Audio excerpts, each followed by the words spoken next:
Hey, this is Pastor Bunjee Garrett, and I want to take some time today to present you with another word of encouragement.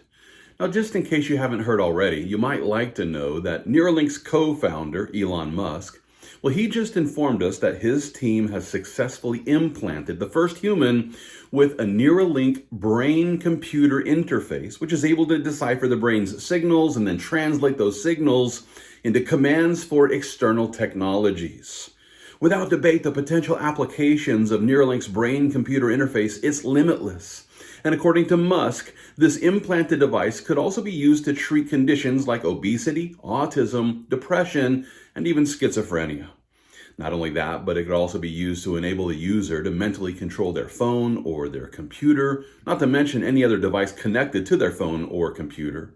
Musk also presented the incredible possibilities as he posted the following tweet, and I quote, "Initial users will be those who have lost the use of their limbs. Imagine if Stephen Hawking could communicate faster than a speed typist or auctioneer. That is the goal." Now, how incredible would this be if those who have lost the use of their limbs or the ability to communicate could then enjoy a higher quality of life by mentally controlling computers and vehicles, even exoskeletons that could help them to walk? These BCIs will be able to provide disabled people with unlimited benefits. At the same time, Musk's Neuralink company is preparing to provide this implant to every single person on the planet. And listen, Neuralink isn't the only company working on this sort of technology. As a matter of fact, Synchron and Precision Neuroscience and Paradromics, they're all working on similar BCIs, and so is BlackRock Neurotech, which revealed its next generation Neuralink just a little bit more than a year ago, and it's their goal to make Neuralace available as a tool for the neuroscience research community sometime this year. Now, as we wait to see if they accomplish their stated goal, you might like to know that it was just last year when scientists from BlackRock Neurotech, they implanted their Neuroport array into the brains of 50 people, all in an attempt to cure blindness and deafness, even depression.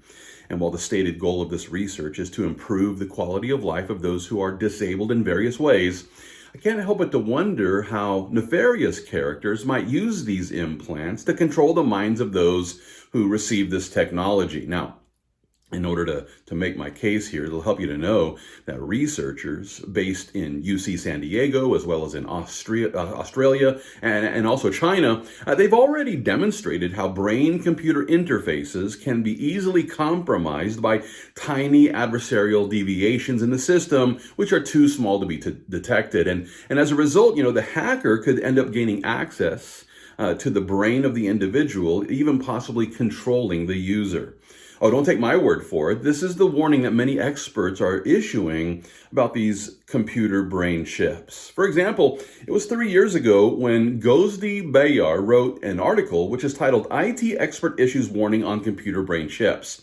It was in this article where Bayar, he pointed out what should be obvious to all of us here. And he did this by writing this, and I quote him here: "All kinds of computer-based systems can be hacked by cyber attackers. And it is obvious that Neuralink's tiny computer chip can also be seized and used for malicious purposes." That's right.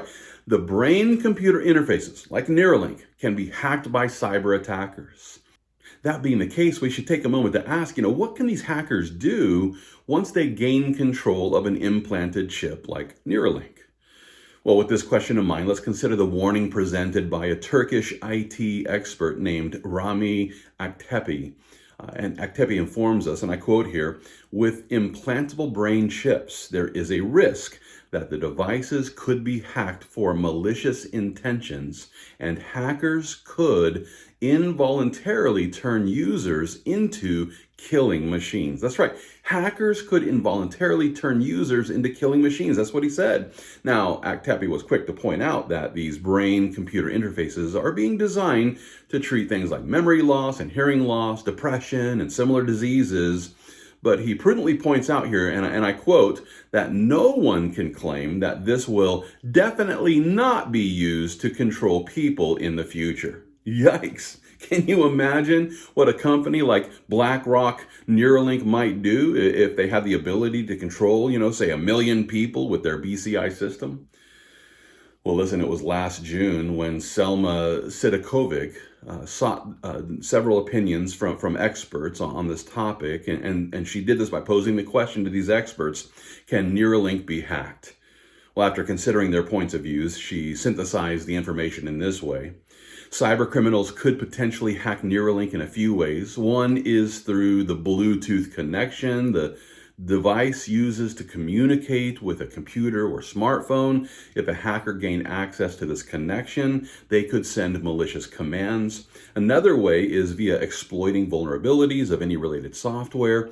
If successful, hacking could have serious consequences. Cyber criminals may cause physical harm to the user.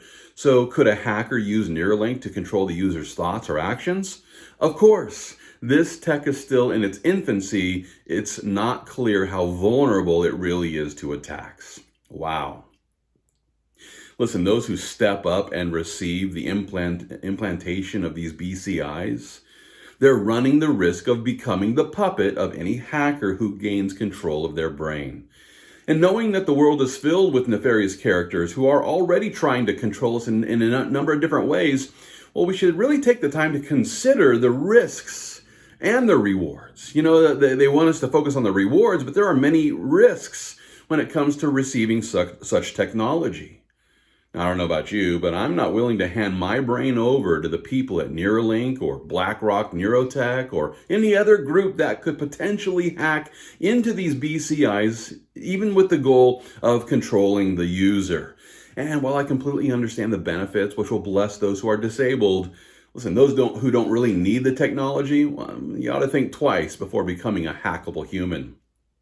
And I remind you that those who promise a future utopia, well, they're typically those who lead us into a dystopian nightmare. And with that being the case, I encourage every Christian to remember that the fruit of the Spirit is love, joy, peace, long-suffering, kindness, goodness, faithfulness, gentleness, and self-control. Self-control, that's right. The fruit of the Holy Spirit for the Christian is self-control. In other words, those who are walking in the power of the Holy Spirit will be given the spiritual strength that we need so that we can walk in self-control, so that we have control over our minds and over our emotions and over our words and over our actions. Now, with this as the goal, Christians ought to protect their minds from anything that would hinder them from the spiritual fruit of self-control. For example, listen, Christians are called to be sober-minded.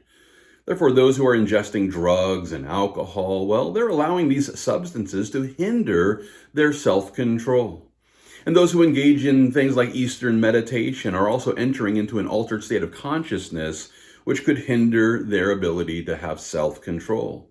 Not only that, but those who receive a brain-computer interface, they're risking the possibility of being hacked, and in a situation such as that, the Christian would no longer be in control of their own mind or their emotions or their actions. And so before you get in line to receive your Neuralink implant so that you can maybe drive your Tesla with your mind, listen, take some time to prayerfully research the reality of becoming a hackable human who could end up being controlled much like a robot. Finally, I'll remind you about the warning that the Apostle Peter presented in 2 Peter chapter 2. It's verse 3 where he declares, "By covetousness they will exploit you with deceptive words." According to their own covetousness and according to their own greedy desire to control us. Well, they promise us utopia, and they promise that all of their products are going to, enrich our lives. And yet many of these people are just leading us like lambs to the slaughter. And with that being the case, I encourage you to walk in the power of the Holy Spirit by faith in Jesus Christ. And in this way, we'll receive the spiritual strength that we need so that we can, with all self-control, fight the good fight of faith, and all for the glory of God.